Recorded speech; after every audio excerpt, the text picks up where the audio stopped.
Tonight, Broken Hill Police warn of the possibility of credit card cloning in the Silver City, and Port Lincoln's about to roll out the red carpet for a presidential visit.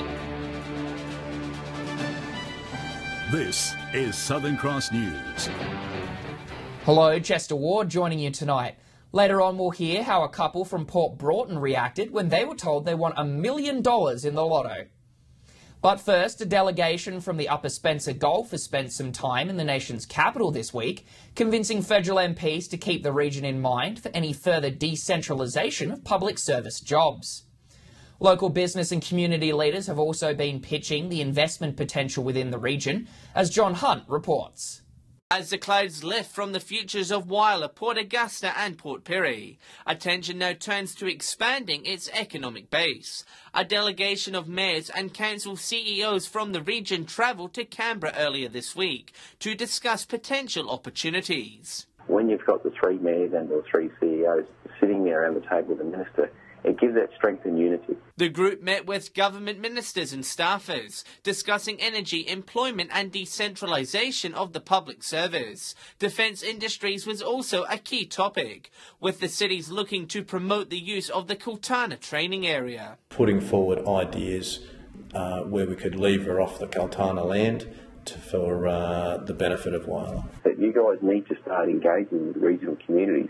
You need to start being on the front foot and proactive with these communities and their local businesses. Both Mayor Johnson and Mr Cowley say they're confident there are opportunities available for the relocation of certain public service jobs to the three cities. And even if it's 30, 40 or 50 Commonwealth public servants that might come into Whyalla or come into Port Pirie, for example, that makes a big difference. It makes a significant difference. At its base point, it brings more population, and they bring families and the flow-on effect of that. John Hunt, Southern Cross News.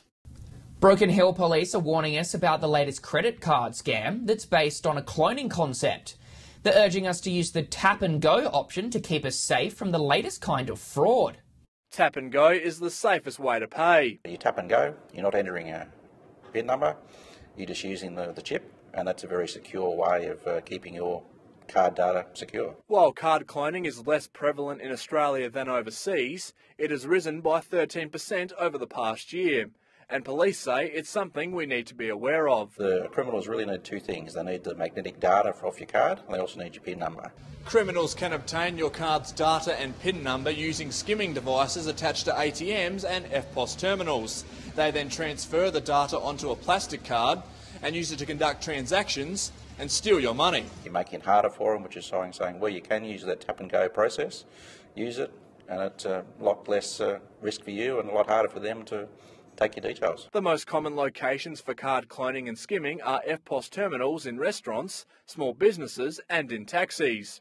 The top tips for protecting your card are always use tap and go for transactions, do not share your PIN number and always cover your hand when entering it. Check your bank statements regularly and report any irregularities to your bank, and only allow your card to be swiped once during a transaction. If you use the tap and go, they might get your magnetic data, but they haven't got your PIN number, and you need both of those things to clone a card and then try and commit fraud. Patrick Reinke, Southern Cross News. Many local kindergartens in the Gulf region are at the top of the class when it comes to being rated for their service. 210 kindies and preschools across South Australia have exceeded the national quality standard ratings, including the Port Pirie Community Kindergarten, Whyalla's Stewart Early Childhood Centre and Wallaroo Preschool. The schools were assessed on a range of criteria, including health and safety and staffing. Port Lincoln will roll out a warm diplomatic welcome later this week when the President of Croatia touches down to visit the region. The President will be the first head of state to visit the city since Queen Elizabeth in 1954. The year was 1954, Robert Menzies was our Prime Minister, and the newly appointed monarch, Queen Elizabeth II, and husband, Prince Philip, sailed into Sydney Harbour on a maiden voyage of Australia. And also on the royal itinerary was Port Lincoln, and back then the city prepared for weeks as homes and businesses were decorated ahead of the Queen's arrival. This Friday, 63 years later, Port Lincoln is also getting a spruce up to welcome another head of state with a visit by the President of Croatia. It will be her first visit to Australia since taking office in 2015. We're very excited about it. It's quite an honour for the city. President Grabar Kitarovic will be in Port Lincoln for only a few hours, and Her Excellency will visit the marina where the local Croatian community has a very strong presence and influence. I'm sure that she'll really enjoy coming and meeting her compatriots and see what they've done with their lives since they left their homeland. Acting Mayor Neville Starkey has applauded the local Croatian community for helping to organise the visit. They've been a close-knit community all the time they've been here. They've kept their heritage and their culture. So I think it's great for them to see their president come and visit them. The rare stopover will share one similarity with the Queen's visit all those years ago, with the president to make a speech from the same spot in Port Lincoln's Town Hall. Jason Kemp, Southern Cross News. Still to come in tonight's local news, the crazy weather in Broken Hill that has even experts wondering what's going on. That's next on Southern Cross News.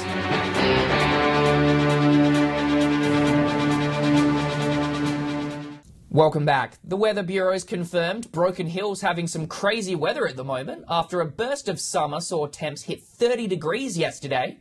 But it won't last, as Patrick Reinke's found out.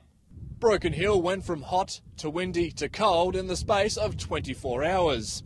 Yesterday, the Silver City sweltered through a warmer than usual August day. A build-up of hot air over northern Australia has been brought down by recent weather conditions. It reached a top of 30.7 across the city, the second warmest day on record. Winds of up to 74 kilometres an hour then came through in the afternoon. This tree was brought down in Knox Street at around 4 o'clock. A few droplets of rain came in the evening, but not enough to be measured. So far this month there's been over 11 millimetres fall in Broken Hill, all of it falling in the first 2 days of the month. The wettest August on record was back in 1973, when 74 millimetres fell over the month, including 44 millimetres in just 1 day. It was fine and a bit windy for Broken Hill today, but it's forecast to get colder as we come into the weekend. A retired couple from the York Peninsula has started dreaming big after becoming the state's newest millionaires. The lucky couple purchased the winning ticket from the Sunnyside Motel in Port Broughton. The couple are from Port Broughton and want to remain anonymous. Every week they play lotto, picking their usual 25-game quick pick entry at the local pub. There was only one winner Australia-wide last night, so they could collect the whole guaranteed prize pool, which is $1 million, which is very nice for them. At first, the couple hung up the phone when SA Lotteries called them to let them know of the big win, thinking it was a prank. Now they plan on sharing the winnings with their family, and the money will go a long way to supplementing their retirement. The winning ticket is the largest amount to ever be sold at the Sunnyside Motel in Port Broughton. Before that, we've sold some Division 2 winners, and they're roughly, I think, $10,900 roughly was about the best one we've ever sold. So we've sort of beaten that by 100-fold. Mr. Webb says he's also celebrating the fact he sold the winning ticket, and he's happy the winners are locals. It's just terrific. It's a nice feeling for us to have been fortunate enough, I guess, to have sold it. And the nice part is it's money that'll stay in Port Broughton, hopefully. So good for the town and good for the community. Rachel Nell, Southern Cross News. Whyalla families are being invited to throw on the jeans and head out for a special night tomorrow. The Jam for Jeans concert will raise some much-needed funds for sick kids. Your lips are moving, your lips are moving. With just 24 hours left until the big show, Whylla's best young singers are hitting the right notes ahead of Jam for Jeans. The concert is back for an 11th year, raising vital funds for the Children's Medical Research Institute. Final rehearsals happening as we lead into Thursday night. We're so excited about that. There's going to be some group songs, some trios working together, and lots of fantastic solos. The concert has a new home with DeFace's Whyalla studio replacing the Westland Shopping Centre this year. Ms Ham says helping children reach their potential makes this event special. Working so closely with children at Stormfront Productions, we find that the work that the Children's Medical Research Institute does is just so important. Joining the choir will be Whyalla Recording Scholarship winner Breeze Millard, along with local singer Emma Taylor and former resident Jessie Payne. Jess offered to come along, and we're just so happy to have her back on our stage. Emma's a beautiful singer, and of course everybody knows about Breeze. And the kids are just as excited as their teacher. I get involved with the community and help sick kids. My first time was last year at Jam for Jeans, and I'm really excited to do it again. I'd love to see everyone there at Jam for Jeans. John Hunt, Southern Cross News. And it's almost showtime for the staff and students at St Joseph's in Port Lincoln. Seats are selling out fast for the local production of Shrek the Musical.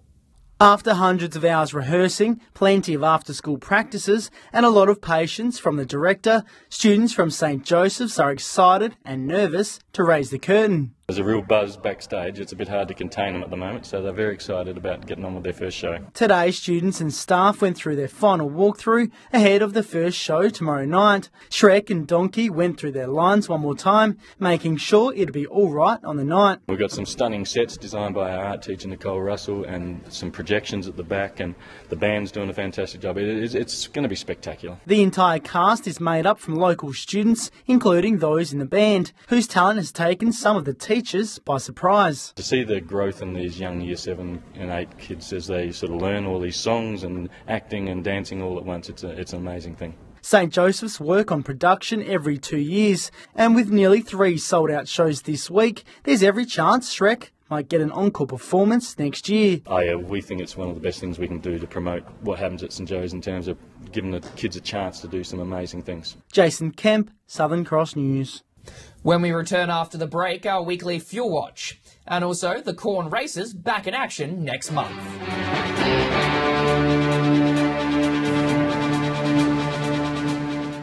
Welcome back, you're watching Southern Cross News.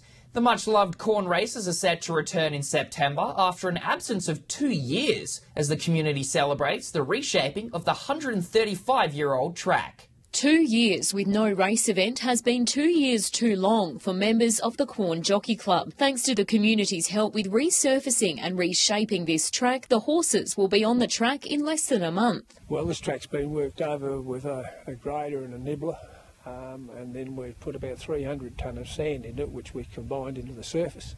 In 2015, the racetrack was badly damaged by flooding, and with a substantial bill for repairs, club organisers had no choice but to cancel last year's event too. Now, workers have been able to realign a sharp bend in the track, improving safety for both jockeys and horses. A couple of the corners are a bit sharp, so as the horses come around, they started to bump, and yeah, it's a bit of a factor for the jockeys that they were worried about.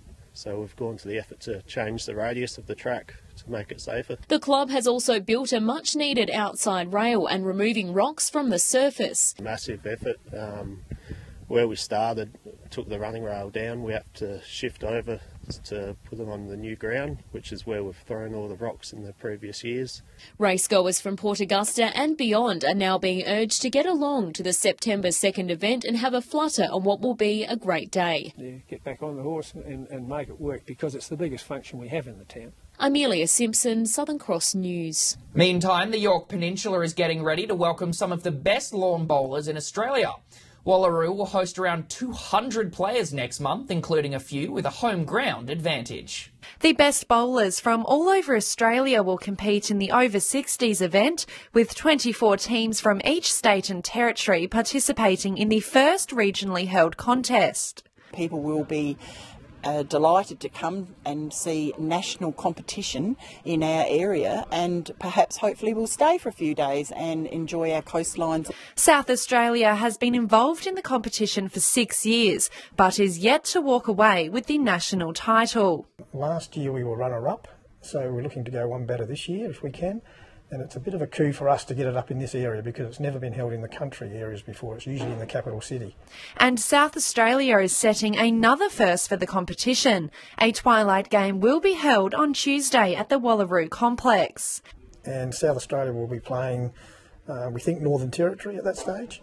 The event is running from the 16th of September to the 19th, and Mayor Axford is delighted to hold the first regional competition and hopes the region will see an economic boost with the arrival of bowlers. To have the sport here is just a real feather in our cap. Rachel Nell, Southern Cross News. Time to see how unleaded and diesel prices are sitting this week, and it's over to Pat Reinke with Fuel Watch.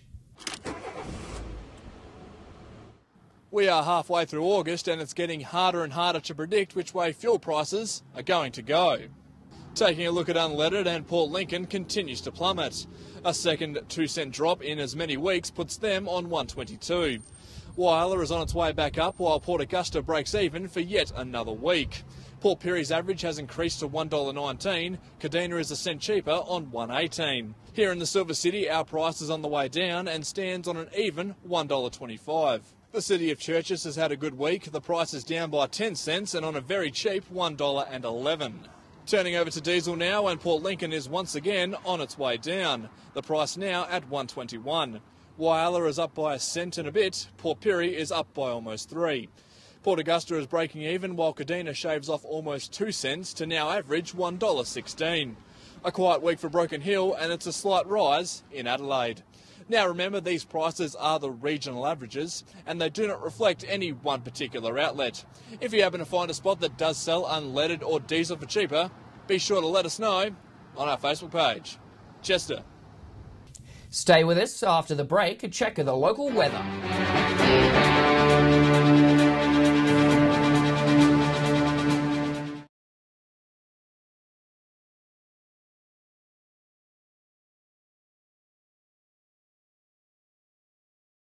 To the weather now, and it's going to get wild and windy in some parts before the weekend. It's already been pretty wet in Port Lincoln today, with showers also for Port Pirie and in Adelaide, but elsewhere conditions are quite mild as we await a cooler change in the next 12 hours. On the satellite, you can see that low pressure trough moving across the Bight, bringing rain and cooler temperatures. Skies are mainly clear in the north. On the water tomorrow, it probably won't be the best day for a smooth sail, with winds at 25 to 33 knots and seas up to 2 metres. Sunrise will be a few minutes before 7 and sunset at 10 to 6. Tomorrow, Port Lincoln will have another wintry day, and Coffin Bay and Woodena will also be windy with rain for around 15. Broken Hill will get a windy 20, and if you're heading to Adelaide, there'll be a few showers for 14. To the 4-day outlooks now, and much nicer conditions are on the way for Lincoln by Friday, for mainly fine conditions in 17. That cold front should start moving away from Cleve by Friday afternoon too. Wyalla's run into the weekend will be a sunny one, with a pleasant 19 on Sunday for Port Augusta as well. Kadina might be the odd shower, but mainly fine for the rest of the week.